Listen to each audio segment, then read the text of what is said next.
This is the Nomad Futurist Podcast, a podcast about the evolution of technology, society, and transformation. Connect with us, share your thoughts with us at nomadfuturist.com. Let's get this started. Here are Phil and Nabeel. Hello. Welcome to Nomad Futurist. This is your co-host, Nabeel Mahmood from Kailua Kona, Hawaii. This is your co-host, Phillip Koblence from Montclair, New Jersey. And this is Ojonimi Bako from New York City. Ojonimi, thank you so much for taking the time to join us today. It's lovely to get you on the podcast. We had a brief meeting out in Ohio at the Ohio Data Center Summit. And I want to take this opportunity to thank Phil Lawson-Shanks, our mutual friend, to make this introduction. So before we get started, could you share with our audience at a very high level, who are you? Ojonimi Bako, first-generation immigrant, had the opportunity to move to the great state of Ohio and attended The Ohio State University, studied industrial engineering with a focus on operations research and applied math. Brilliant. And what do you do these days? Now I'm building a company at the intersection of the built world and AI technology. Outstanding. So you mentioned, and it's always very interesting to hear where people move from. You're first generation in the United States. Where did you guys move from, and what brought you to America? Yeah, the short end of the story, moved to Ohio from a small town in Nigeria. And for me, I hadn't ever left probably 7-mile radius of where I grew up until we were applying for the visa in Nigeria. So never spent time in Lagos or Abuja or any of the major cities until then. And funny enough, I think I've only seen white people on TV and in buses here to visit our town. So I kid you not. So the irony of all of this is that now I am a minority, which is absolutely hilarious to me because I never knew what that meant. And so, yeah, moved from a small village in this small town to Northeast Ohio, where it was snowing, and I think there was 12 feet of snow back then when I first arrived. And I think this is like 94 that we arrived like July 2nd, which was like fireworks, which I had never seen anything like that. So I thought it was explosions and it was fireworks. So really kind of a funny. Why are these white people celebrating so much? Anyway, so the rumors are true. The rumors. So how old were you when you moved to America? I moved here when I was 12. And yeah, I moved here when I was 12. And my parents, it's actually super, I think in a very divided world now, I would say like one of the founding stories for us that was incredible was my dad was a pastor. He got into Ashland Theological Seminary, which was what brought him here. And there were missionaries from Ashland, Ohio that helped sponsor his rite of passage to come here. And I think he spent 6 years trying to get the rest of the family to get to the United States. And my mom was given a visa when I was 10 years old after applying for, I think, 4 years at that point. And they gave her a visa. And then there was no cell phones back then, if you remember, a world without cell phones. And we were in Kaduna, which was eight-hour drive to get there. And she had 30 minutes to decide which of the 2 of the 4 kids she was going to give the visa to, because the embassy only approved 2 of the 4 visas for the kids. And so my older sister and I ended up staying back in Nigeria, and I went to boarding school for 2 years and then came over 2 years later. But again, couldn't be more grateful for the church that helped to sponsor getting that whole process through the immigration. And that's really kind of our story getting to America. Was a small church, Romanian Baptist church in Northeast Ohio, helped bring us to America. And so that's our story. Brilliant. That's amazing. Question. I mean, so you mentioned your mom got to pick 2 out of the 4. I mean, is that how the U.S. Embassy works now? Yeah. And we're Nigerian version of rock, paper, scissors that you guys had been. I think and now precarious position to be in, but she had to make a decision. They said, yes, we could, after multiple rounds of approval over 2 years, I said, yes, we can approve the visa for 2 of the 4 kids. So you decide which 2 of the 4 kids to bring. And so she chose the 2 youngest ones to take with her. Do you remember being sad when she told you that? I don't remember being sad as much as I remember thinking, okay, so what's next for me, right? I think that was kind of like my question was like, what's next? I didn't have a deeper appreciation, honestly, for what it meant, because it was more like, okay, you're going to now be staying with these family members in a different part of the country. And yeah, so it was really breaking up the family. But at the time, for me, it was more like sort of thinking ahead and thinking about what's next. I can only imagine what those 2 years would have felt, man. I mean, I grew up, in a boarding school as well, so I can potentially relate just like here, but not to the degree that the family is actually all separated in different parts of the world. I mean, that's just amazing. And what's amazing about it beyond that is like, if I just met you on the street or met you at a conference and you started talking to me, I would be like, oh, this guy grew up in like Southern California or New York or Boston. I mean, there is no hint of like any accent, Nigerian accent. That's actually the outcome of that separation, was that my English was terrible. I remember being chastised not only by my English teacher when I first arrived, but also other students, because I could pronounce certain words very well. But because I grew up in different parts of Nigeria, I had to learn 3 to 4 different languages in short order. So the city I grew up, the languages I spoke there were very different than where I went to boarding school, and were also very different than where my parents had me staying with other family members and relatives. So they spoke a very different language. So like in the span of 2 to 3 years, I was exposed to 6 different languages. So I became adept at sort of having the idiosyncrasies of learning the colloquial pronunciation of words in different languages really well, which is effectively what helped me lose my Nigerian accent in the way that I did, because so there are people who've been in the US longer than I have that still have a very strong... Do your two younger siblings still have the Nigerian accents? The 2 younger siblings do not. They came much younger. They were like 4 to 5 years old. So they hadn't necessarily formed sort of the vocal cortex and things like that around pronunciation, et cetera. So language is still very formative age for them.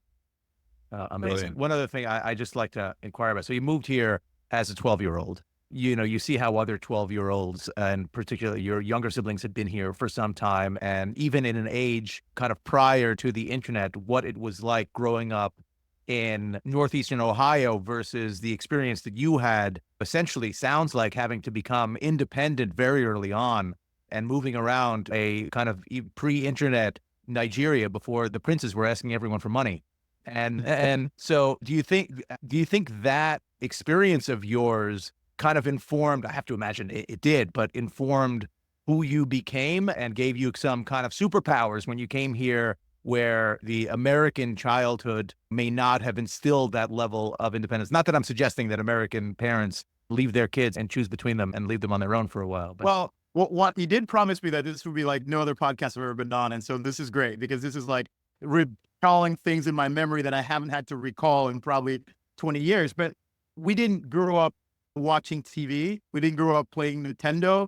We didn't grow up buying Michael Jordan's shoes or anything like that. A, because we didn't have the money, but B, because our parents valued education so much. So like I looked like a running back at school, but I was carrying around a physics book. And like I went to preschool at Kent State University and like things like that. I studied like in a sort of early college programs. And I think that just comes from my parents, their whole calculus around the opportunity that America presents. The way it was described to us back in Nigeria was like, money grows on trees in America. And like the literal translation was like, if you work exceptionally hard, like there's a path to being successful. Whereas if you work exceptionally hard in Nigeria, there's 200 million other people who are probably ahead of you and have the right family connections that will still disintermediate you to that opportunity, right? And so for us, it made it very clear that like you are a function of how hard you can work in spite of the circumstances.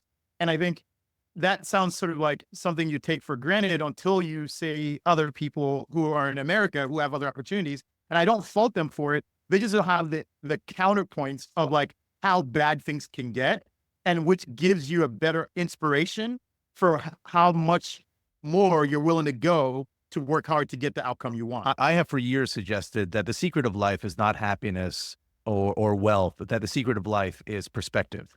And it sounds like what your upbringing gave you is a sense of perspective that really acted as a superpower once you came over here and saw that the effort that came second nature to you would be rewarded in spades in our environment.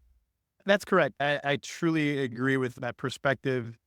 Perspective in so many regards is the definition of my experience in life, is that I've had so many instances where I was able to reflect on the fact that I didn't grow up here, the fact that I had gone through so many different life experiences at such a young age that it grounded my ability to have composure in circumstances where I naturally otherwise would not, and also give me wisdom around how to sort of think differently that others would not have. And so, yeah, I couldn't agree more that having those experiences early on really shaped the aperture in which I looked at the world, and also evaluated opportunities, and also put myself in positions where I just try to outwork things that I didn't think were other people would not necessarily want to go through to achieve their goals.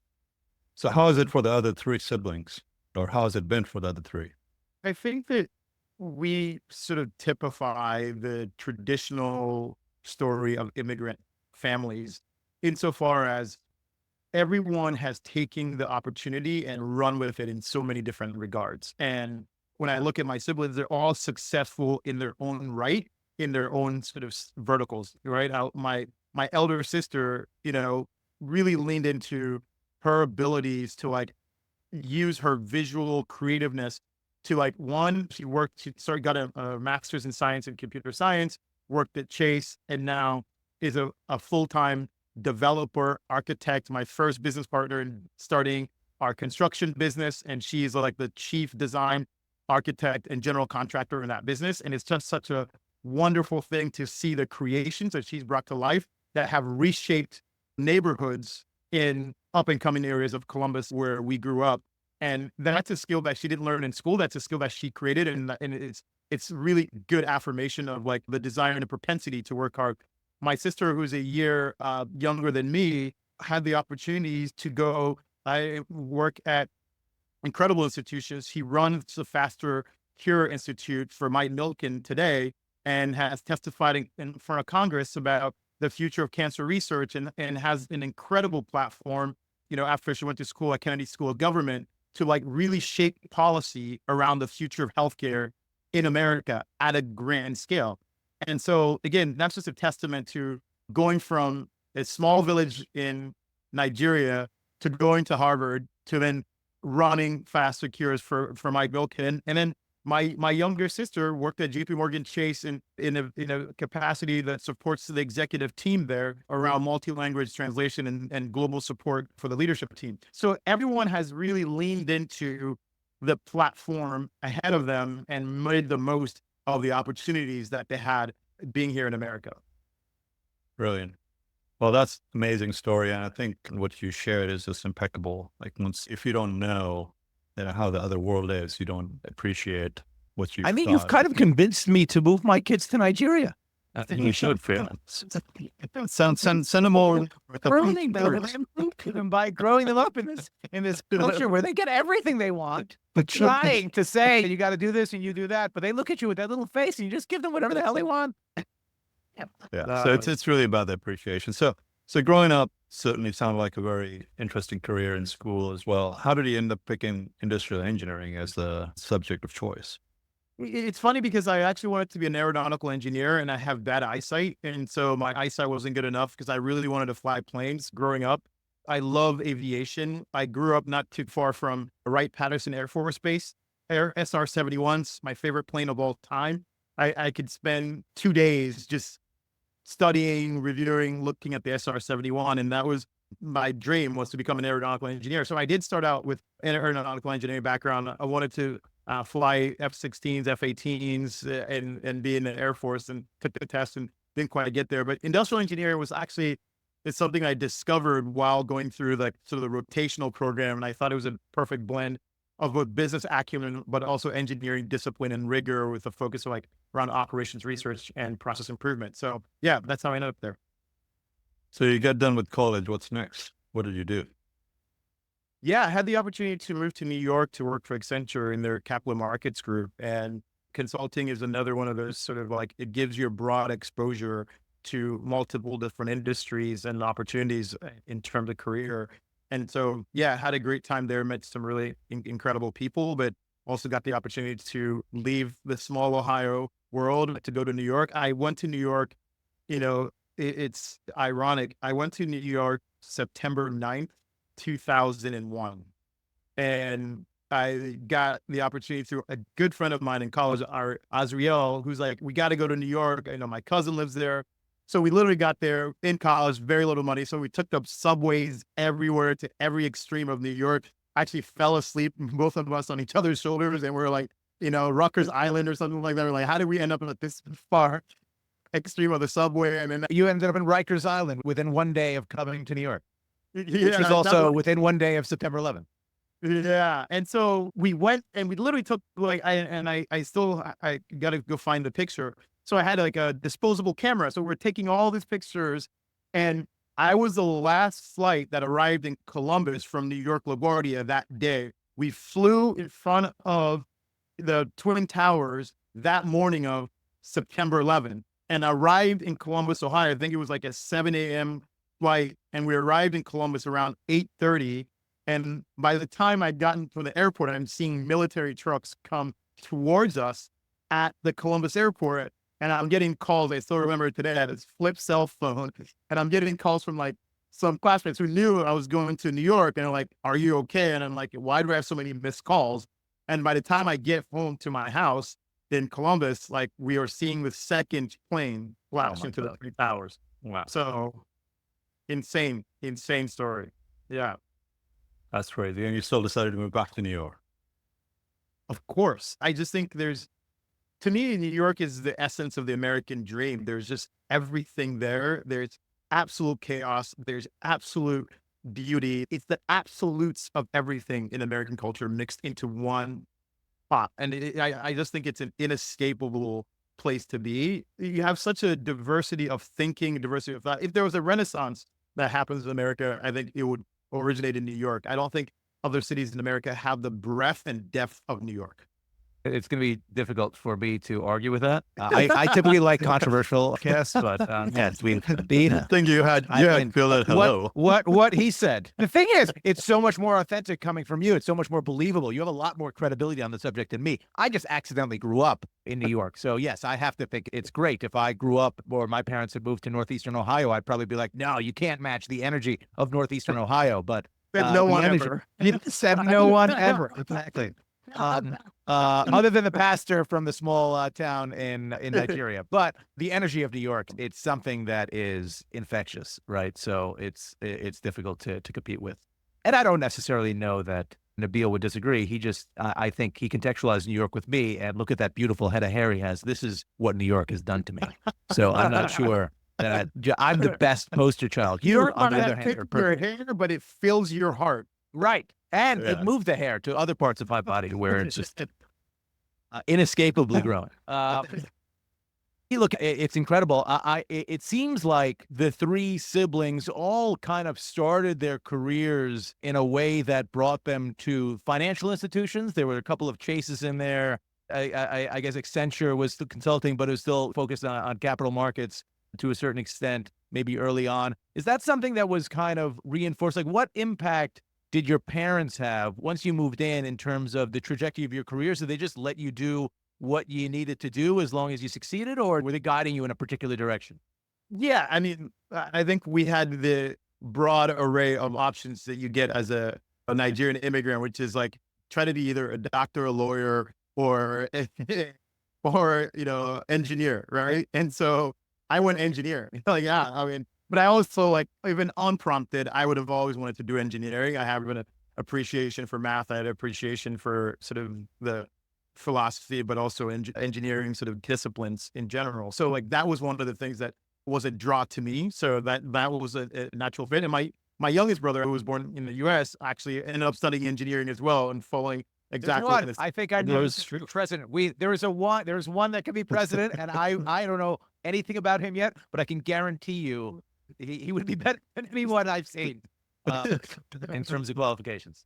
Yeah. So yeah, generally speaking, my parents were very supportive. I think my sister started out pre-med and then ended up in policy and advocacy work, which is great. And then my older sister did management information systems. So we all sort of like converge on sort of like very similar things, but a lot of orientation around sort of science and math, right? And so as you would expect. So that's sort of like. And in terms of, obviously your parents you're highly integrated into the church scene in the town that you moved into. Did that play a role in any of this? It seems like you all have gone in directions that were not theological in root, although I'm sure that there's some impact of that fun. Yeah, I think for me, it was just my dad was an educator and also being a pastor also helped. But I think his sort of focus around school and drive for school made sure like every single one of our siblings obviously got the minimum college education. My mom did her master's. My sister Esther did her master's at Kennedy School of Government and did Duke undergrad. My older sister did her MBA. So like everyone's just sort of like school sort of like was the North Star for us. School was always kind of like the unifying thread for us in terms of what my dad sort of saw as like, if you're in America, you must go to school, you must try to get degrees. Unlike, I think, today where people are like, yeah, you can just be an entrepreneur, drop out of school is great. If I told my dad I was dropping out of school, I think he'd still wake up out of the grave and come back and make sure he haunted me until he went back and got the degree. So going to that subject now. So you were a consultant and then you worked for corporate America and now you're an entrepreneur. So walk us through that journey. I mean, why did you end up at corporate America and how was the reaction? You said, okay, I'm done with the corporate America culture and I will build something on my own. Yeah. New York is one, the hustle and bustle of New York is one where you start to draw an affinity to call it the cachet of the names of the institutions that you worked for, which is also very indicative of like being in sort of anything related to banking and consulting, right? So it's like, what consulting firm do you work for? What banking firm do you work for? That was like sort of your social attache of like who you are and where you rank a ladder in terms of the value that people perceive in meeting you other than just knowing where you work. I think when I moved to Silicon Valley, I actually had to go back to B school and I was thinking about that. I had an offer from Goldman, which is a firm I admire and always wanted to work for.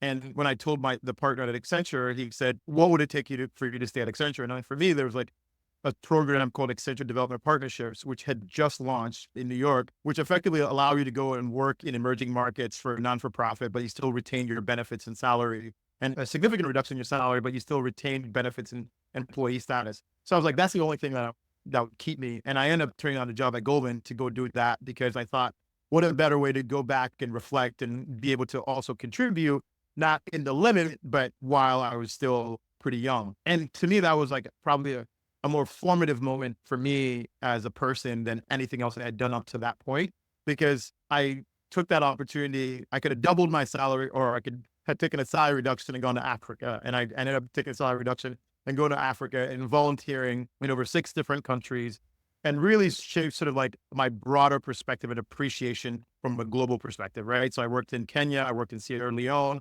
worked in Madagascar, worked in Egypt. And then after that, had the opportunity to go to work in South Africa and then ultimately Nigeria. So a few things in each one of those places, I had never, other than, as I said, the village I lived in Nigeria, had ever seen or been exposed to so many different perspectives of Africa. And I think some people just, we say it all the time, and it's probably cliche, like people think Africa is a country. But when you get to go and interact at the local level in so many different places from north to east to South Africa, you just have a deeper appreciation for me, I think, around the connection between humanity and what Africa is still gives us as humans to be able to feel like, you're embedded in the history of civilization versus when you go to Rome or for Paris, you're like, you see the creativity and the ingenuity of what humans can do, right? But when Africa, you sort of have a deeper appreciation for what the universe and the manifestation, the creation of the universe, and you feel closer to that. And I saw that in the places I went to, and that gave me a different perspective around how to like think about what I wanted to do next. And for me, it was around creation.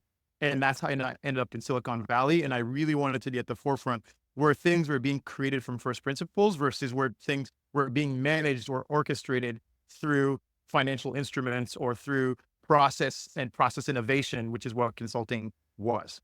So how did it go with your parents? I mean, you decide, okay, I'm going to leave a nice cushy job. I'm going to start something on my own. I'm in Silicon Valley. And they're probably at this point in time, they watched the Silicon Valley show as well. My dad didn't even know what Goldman Sachs was, but he knew what the salary was, and he thought that was absolutely crazy. Gold is right in the name. Gold. Thought it was absolutely crazy.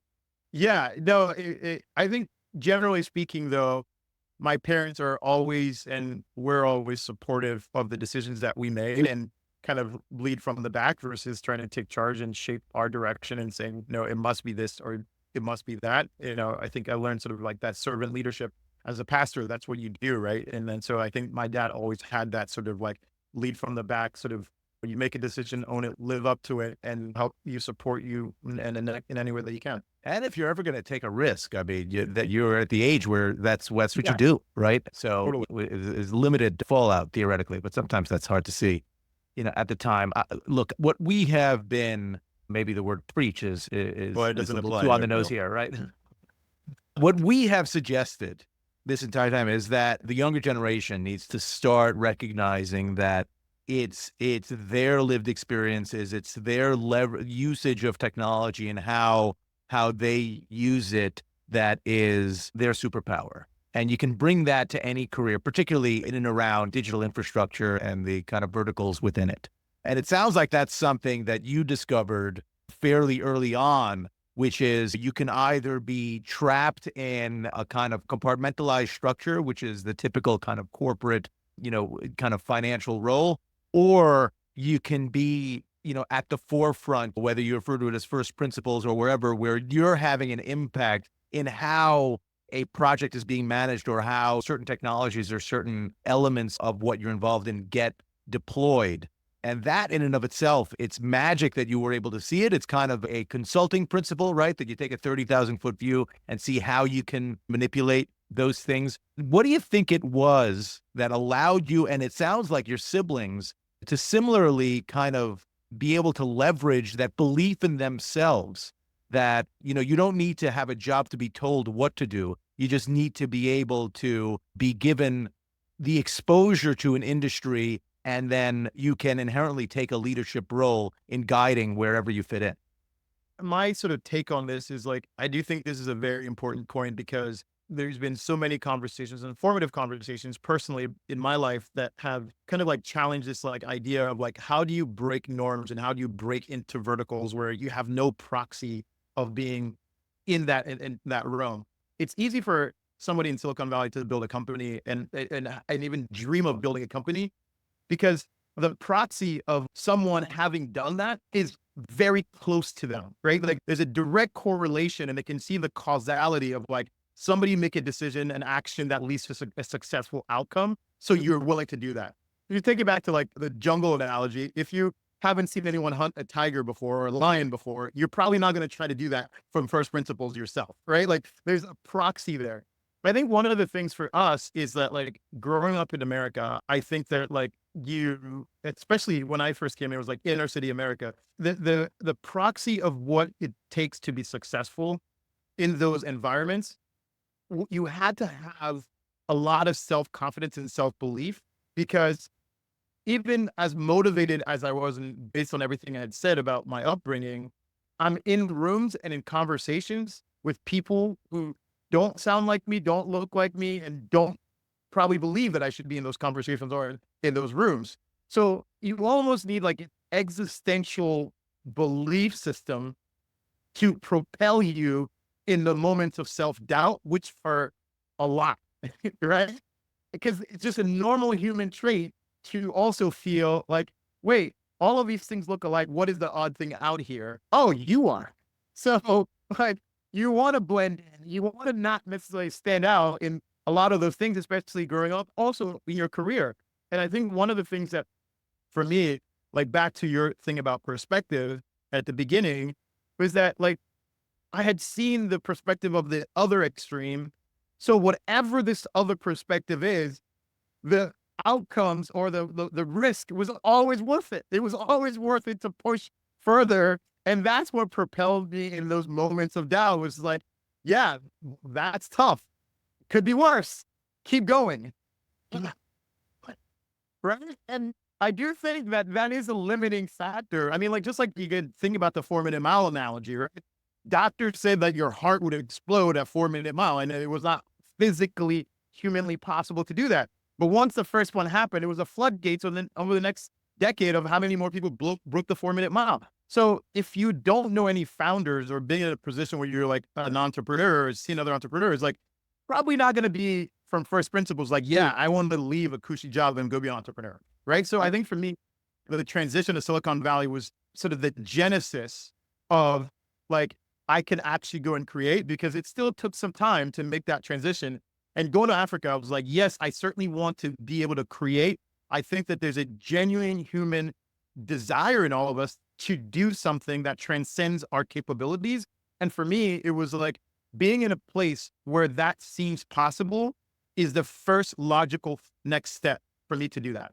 Your points are incredible. I would love to get a stat on like how many people in the same neighborhood where Steve Jobs and Wozniacki were like building the first things also went on to found companies or be involved in Silicon Valley. And I imagine that percentage is probably higher than random towns in Northeastern Ohio. But I also think that... Or in Nigeria. Or in Nigeria, of course. But that's the thing. I mean, the thing is, beyond just your proximity, I think we live in a society where people that see themselves represented in the stories that they see out there, in the CEOs and the founders that they see out there, like leads them to try to follow in those footsteps. And I think what's amazing about you, which is why we need to throw this podcast when it gets released to the moon, is you are like, and it sounds like every one of your siblings, if your parents had 30 kids, it sounds like every one of them, because of the environment in which you guys grew up, and that kind of fertile ground for leader creation, would have been like uber successful in whatever realm they want it to be. But you need to be platformed in a way that shows people in, small villages in Nigeria that this is not only an option, but if they put their mind to it, an absolute opportunity to like see a completely different life than the ones that you see around you. Absolutely. So just out of curiosity, what's the name of the village now? I mean, you've got me. Now a city. I mean, when I was there, it was a small town. It's called Anyigba. And it's now on the par where I grew up playing, sports, and where we had a farm and things like that. It's now a university. Kogi State University is there. Brilliant. So you mentioned a very interesting thing during this conversation about not being a part of the culture, not having a similar voice or the color for that matter. It's certainly something that's become a checkbox for a lot of the organizations today with diversity, equity, inclusion, so on and so forth.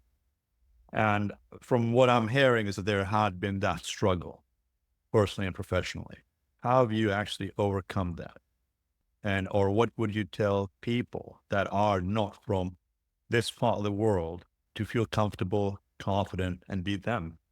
Yeah, it is a good point. I think that my lived experience has led me to conclude that in the conversations, in the forums, in the rooms where the representation does not reflect my upbringing or my initial genesis, I do think you have to sort of think about like what extrinsically motivates you and keep that in your back pocket, because you're going to need to lean on that.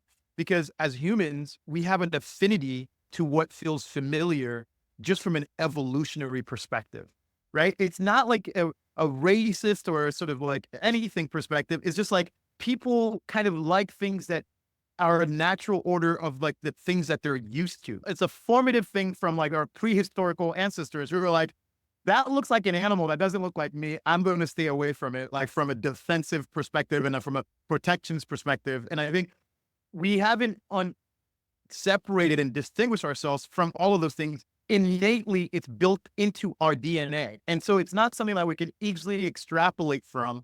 And so it means that you have to have some bridge to make sure that connections are forged in conversation and trust is built through, whether it's distinguishing yourself, whether it's setting a different regimen of expectations, whether it's building a bond, a relationship, or building some common connection to get over those things.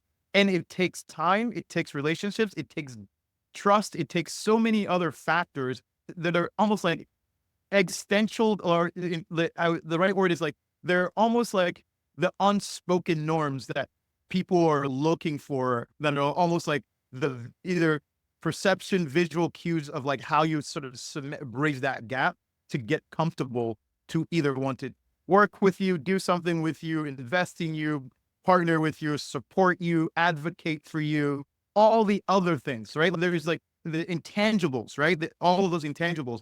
And I think at times, those intangibles, they do matter. If they didn't matter, take a sports team, put them in empty arenas and have no opposing sides and run the statistical experiment on how many of those close games and those moments that matter where the outcomes are decided by millimeters or milliseconds change when there's no supporting team on the other side. And like, I think our supporting audience or supporting fans, it's intrinsically built in us to want to have like support and camaraderie and that feeling of being wanted. If you tell me somebody that doesn't want to be wanted, I will find you the meaning of life, right? And I think that's the thing for me, where it's like, I think at the end of the day, you have to have some existential belief in yourself that transcends the conversations, the opportunities, and believe that the arc of your life is set on a path that is irreversible, and you're the only pilot of that arc of your flight to get from where you are to that point. Once you start thinking about things that way, everything else becomes second nature in terms of overcoming circumstances, overcoming all those other things. But I have to say this because I think people say that, well, and I have gone through many of these conversations, having grown up in an inner city school and then going to a majority all white school in high school and other parts of my life, is that if you don't have the perspective of having lived on the other side and knowing the existential kind of chaos that exists on the other side, it's not a fair comparison to say somebody who lives down the street from you, who feels slighted or doesn't have the same opportunity, should immediately feel like they have this existential, there's a lion chasing them and they need to go survive at all costs. Because even you would not survive at all costs in the same way if you didn't know that proxy. And so like, I always think about all the other really smart kids in Nigeria who don't have a platform. And so when I was like 12 o'clock at night, can I make it to 1 or 2 a.m.? I'm like, dude, I gotta make it to 1 or 2 a.m. because there's all these other people who, if they had the opportunity to study harder than me, would absolutely crush this test. And those things actually did come up. I remember sitting at the science and engineering library and looking, and my friends became the Korean kids, the Chinese kids. We saw each other. I learned how to spin a pen because of them, because we sat there and like, they were going like their life depended on it. Where I looked around, I didn't see some of my other classmates because their life didn't depend on it, right? It's like, yes, even if I get a B, my dad is a president, or I have a relationship where I can get from point A to point B. I have a trust, whatever the situation is, there's certainly other avenues that didn't make it life or death for them, that made it easy for them to sort of like articulate and still have successful outcomes. And they knew that, right? And so diversity and inclusion, and I have to say, we are also beneficiaries, myself included, of platforms, programs that made it easier for us to have the opportunity to learn. And I told you in high school, I was part of a program called Upward Bound, where we went to university courses in high school during the summer.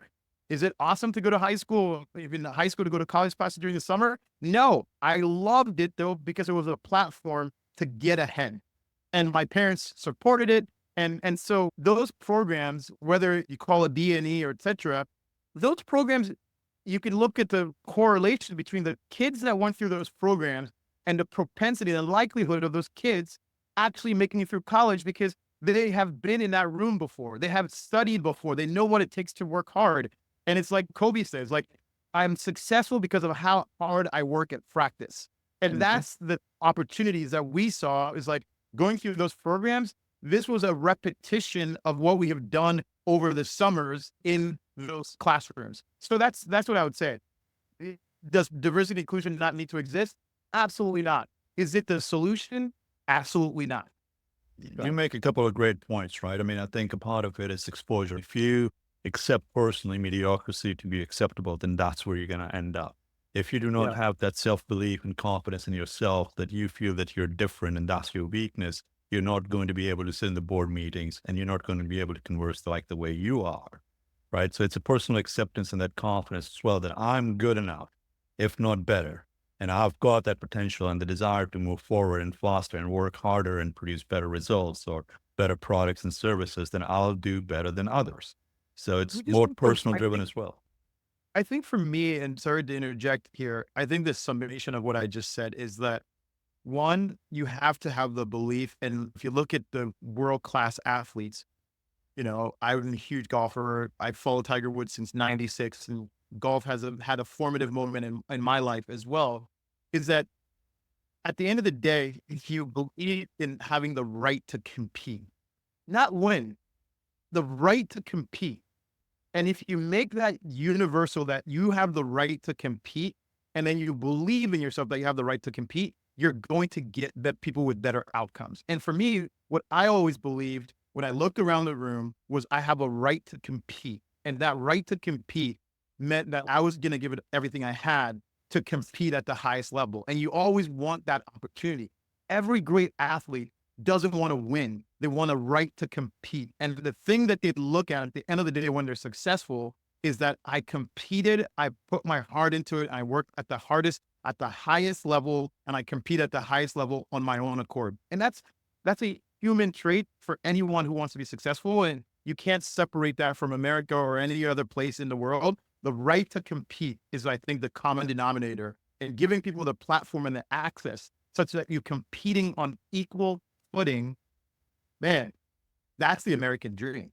Brilliant. I guess you just narrowed down our value proposition here, Phil. I think, Nomad there are some points when you're recording these things and you're like, am I hearing something unique that's deeper and being delivered with more passion than usual? And this is one of those times, right? I think there's not one thing that you've said in the last 20 minutes that isn't just gold in terms of how it will resonate with people that will listen to both your story and your perspective and the way you're looking at things and articulating it, effectively and uniquely. So I think it's great. There are two things that I want to mention specifically. One, we don't actually have to, you mentioned the difference between opposing teams competing without an audience there and seeing how that is different from like the energy you get from people cheering you on and how that changes things. That does not have to be a theoretical thing. We saw it during the pandemic where, sports teams were, it was borderline unwatchable, not just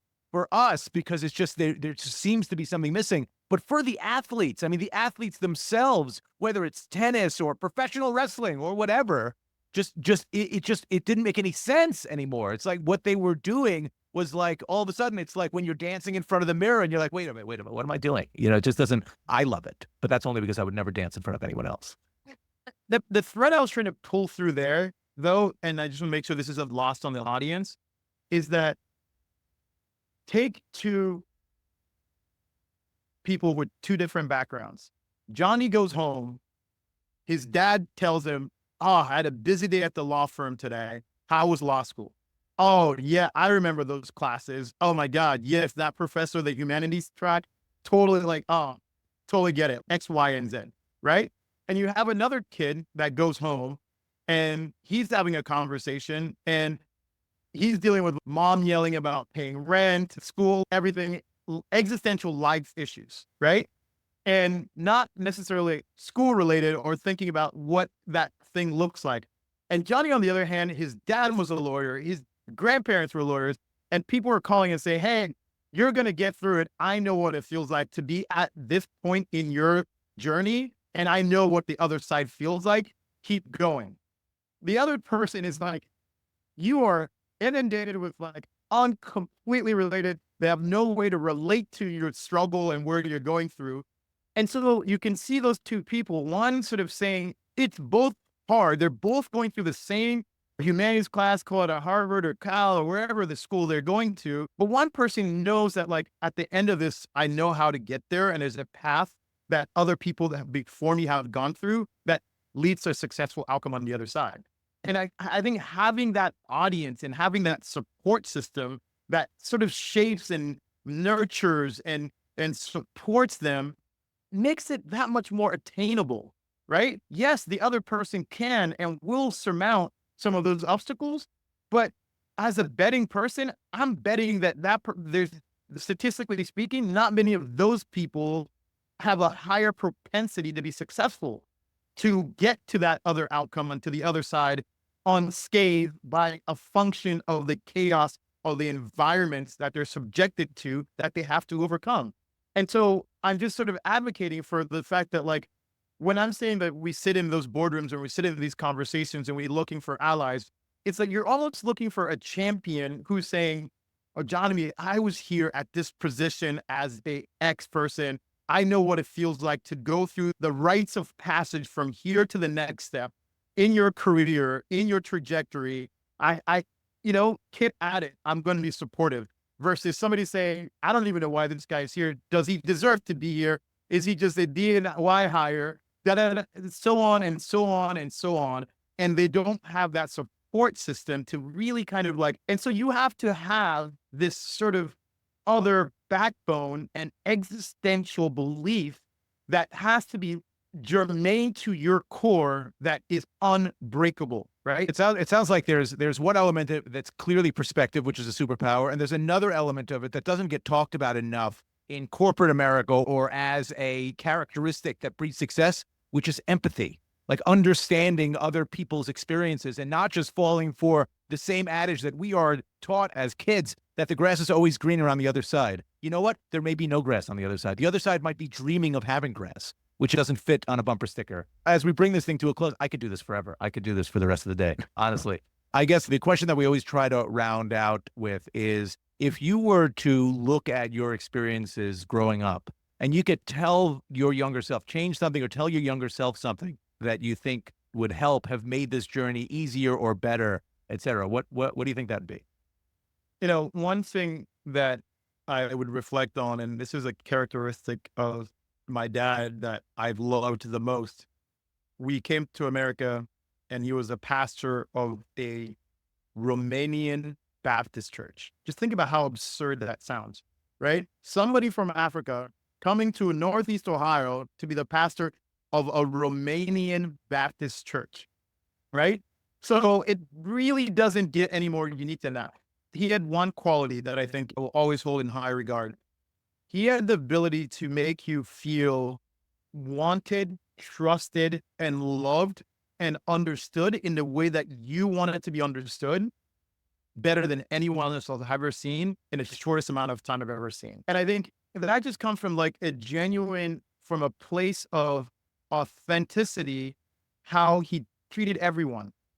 And I think that was his secret sauce to being able to bridge the gap between being no one in Africa to being able to command an audience and sit on a pedestal and be the pastor of this church. And I think people just really sort of revered him for his ability to build that human connection. I do think for me in my journey, at times, the thing that has always got me through was building deep connections and bonds with people.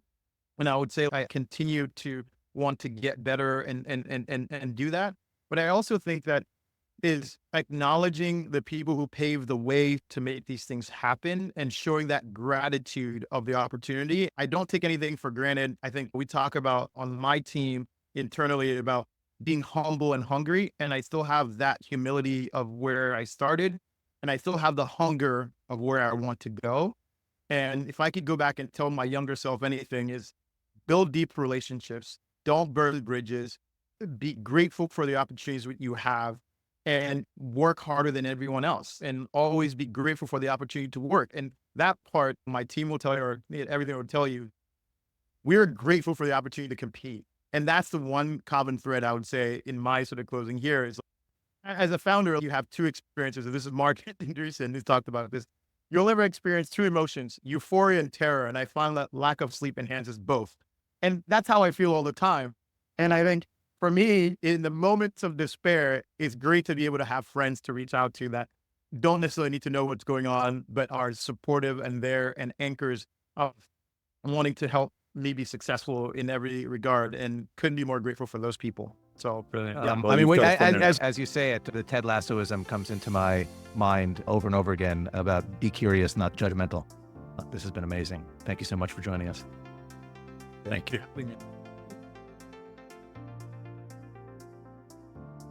This has been great. Nothing lasts forever. Markets will come back, currencies will rebound, businesses will go on, and we will all move on. That could happen next week, next month, or next year. At Nomad Futurist, we're confident that those who prepare rather than panic will come out of this stronger. Thank you for joining us. This has been brought to you by Nomad Futurist. Check us online at nomadfuturist.org, and thank you for listening and subscribing, as well as your continued support.